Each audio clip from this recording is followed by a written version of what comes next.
जैसा बोगे वैसा काटोगे। जिंदगी एक खेत है और हर काम एक बीज।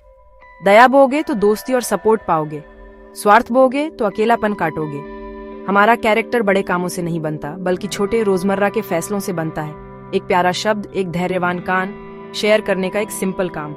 ये छोटे काम जमा होते रहते हैं, जिससे सद्भावना का एक भंडार बनता है।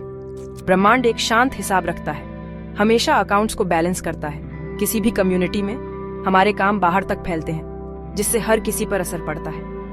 एक पड़ोसी की मदद करने से पूरी कम्युनिटी स्ट्रांग होती है, जिससे सभी के लिए एक सेफ्टी नेट बनता है। दया लौट कर आती है अक्सर तब जब हमें इसकी सबसे ज्यादा जरूरत होती है। जो बीज तुम बोते हो उनका ध्यान रखो। तुम्हारे काम तुम्हारी किस्मत बनाते हैं। दुनिया वही एनर्जी दिखाती है जो तुम देते हो। जो तुम देते हो, चाहे वह मुस्कान हो या मदद का हाथ, वह तुम्हें अनएक्सपेक्टेड तरीकों से वापस मिलता है। ओकहेवन में दो नौजवान लियाम और फिन बहुत अलग जिंदगी जीते थे। लियाम दरियादिल था और हमेशा मदद के लिए तैयार रहता था, जिससे उसे गांव का प्यार और भरोसा मिला। फिन केवल अपने पर फोकस करता था, दया को कमजोरी मानता था। लियाम के दिन दोस्ती और अपनेपन से भरे थे।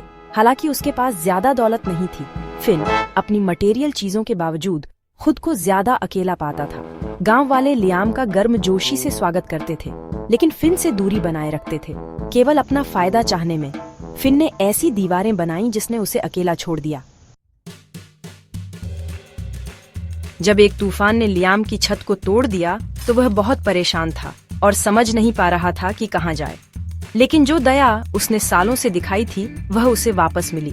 बेकर ब्रेड लाया, बढ़ई लकड़ी लाया और पड़ोसी मदद करने आ गए।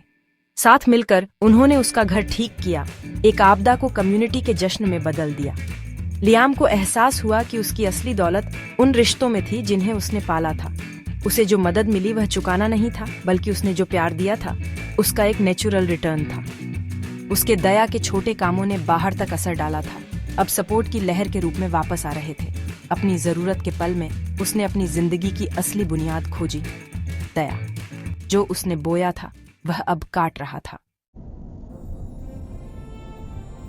फिन की गाड़ी एक अकेली सड़क पर टूट गई, उसका सामान बिखर गया और उम्मीद फेडिंग हो रही थी। वह मदद का इंतजार कर रहा था, लेकिन जिन्हें उसने पहले इग्नोर किया था वे उसे पास करते हुए निकल गए। बेकर और बढ़ई फिन की उदासीनता को याद करते हुए मदद करने की कोई इच्छा महसूस नहीं कर रहे थे। शाम के अंधेरे में अकेला फिन को एहसास हुआ कि उसके स्वार्थ ने उसे दोस्तहीन छोड़ दिया था। उसने एक ठंडी रात अकेले बिताई, अपने फैसलों की कीमत को बहुत देर से समझा। अपना सामान छोड़ने के लिए मजबूर होकर फिन घर चला गया। विनम्र होकर उसने देखा कि स्वार्थ ने उसे अकेला कर दिया था, जबकि दया ने पुल बनाए थे। जैसा बोगे वैसा काटोगे, अब एक सबक जिसे फिन कभी नहीं भूलेगा।